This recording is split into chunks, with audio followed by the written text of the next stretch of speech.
नमस्कार दोस्तों। पूर्व मुख्यमंत्री अशोक गहलोत और सचिन पायलट के बीच सालों से चल रहा सियासी युद्ध क्या थम गया है? इस सवाल का सीधा जवाब है नहीं, बल्कि युद्ध के नए मोर्चे भी खुलने लगे हैं।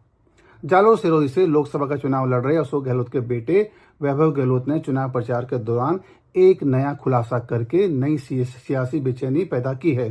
वैभव का कहना है 2014 में लोकसभा चुनाव के लिए उनका नाम जोधपुर, जालोर सिरोही और टोंक माधोपुर से फाइनल था, लेकिन पार्टी के भीतर फैसले लेने वाले कुछ लोगों ने उनका टिकट काट दिया।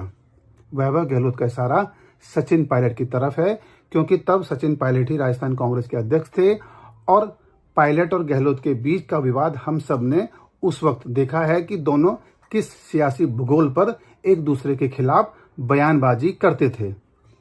लेकिन लोकसभा चुनाव के दौरान वैभव गहलोत का यह बयान क्या संदेश देता है, ये भी बड़ा सवाल है। कुछ दिनों पहले सचिन पायलट ने कहा था कि वे वैभव गहलोत के चुनाव प्रचार के लिए जालोर सिरोही जाएंगे, लेकिन जाने से पहले वैभव गहलोत का यह बयान क्या इसलिए दिया गया है ताकि पायलट जालोर सिरोही चुनाव प्रचार के लिए ना जाएं।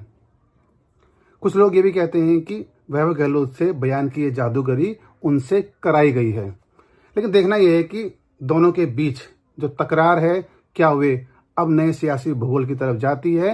लेकिन राजस्थान में इन दिनों हमने देखा है कि लोकसभा चुनाव में सचिन पायलट ही राजस्थान में कांग्रेस का सबसे बड़ा चेहरा है और वे ही सबसे ज्यादा चुनाव प्रचार कर भी रहे हैं और उनकी डिमांड भी सबसे ज्यादा है। जबकि विधानसभा चुनाव के दौरान अशोक गहलोत सबसे बड़ा चेहरा थे और सचिन पायलट हाशिए पर चले गए थे। लेकिन विधानसभा चुनाव में कांग्रेस की हार के बाद सचिन पायलट अब राजस्थान में नए चेहरे के तौर पर देखे जा रहे हैं।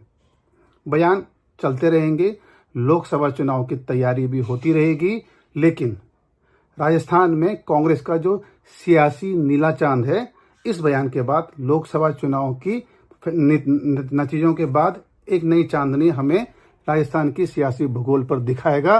ये अब तय माना जा रहा है।